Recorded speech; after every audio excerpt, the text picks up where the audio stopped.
नाशिक खासदार भास्कर भगरे यांनी केली पाहणी। नाशिक शहरासह जिल्ह्यात गेल्या 8 दिवसात अवकाळी पावसाची हजेरी।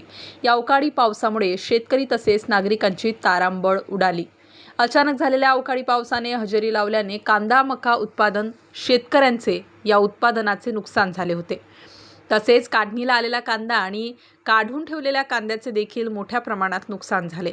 या नुकसानीची पाहणी खासदार भास्कर भगरे यांनी पाहणी केली। यावेळी त्यांनी शेतकऱ्यांशी संवाद साधला। शासनाने शेतकऱ्याच्या पिकांच्या नुकसानीचे पंचनामे करून लवकरात लवकर भरपाई देण्याची मागणी यावेळी भास्कर भगरे यांनी केली। अवकाळी पाऊस झाला त्याबद्दल सर आपलं काय मत आहे?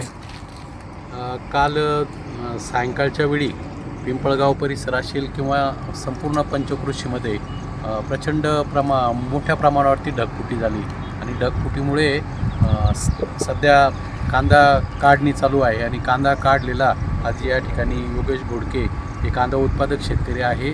त्यांनी कांदा काढून आणि विगतवारी करण्यासाठी कांदा ठेवलेला शेतातच कांदा ठेवलेला होता, परंतु प्रचंड पाऊस झाल्यामुळे संपूर्ण कांदा काढणीचं हे पीक अतिशय उच्च दर्जाचा हा कांदा आहे, परंतु आज पावसामुळे भिजल्यामुळे त्याची म्हणजे गुणवत्ता म्हणजे त्याची क्वालिटीच पूर्णपणे दुय्यम प्रतीची झाली। म्हणजे जो कांदा चांगल्या भावाने मार्केटमध्ये विकला गेला असता आज तो कुठल्याही त्याला म्हणजे मातीमोल दराने तो विकला जाणार आहे अशी अवस्था योगेश भाऊंची झालेली आहे किंवा त्यांच्या कांद्या पिकाची झालेली आहे। आणि असं संपूर्ण जवळजवळ 8-10 दिवसापासून आपण बघतोय नाशिक जिल्ह्यासह दिंडोरी लोकसभा मतदारसंघामध्ये सगळ्याच भागामध्ये ज्या ठिकाणी कांदा उत्पादक मोठ्या प्रमाणावर होतोय त्या भागामध्ये हीच परिस्थिती आहे। कांदा काढणीचे दिवस चालू असल्यामुळे आणि शेतकरी म्हणजे काहींचे पीक शेतामध्ये आहे, काहींनी काढणी करून शेतामध्ये ठेवलेलं आहे किंवा साळीमध्ये साठवण्याचं काम चालू झालेलं आहे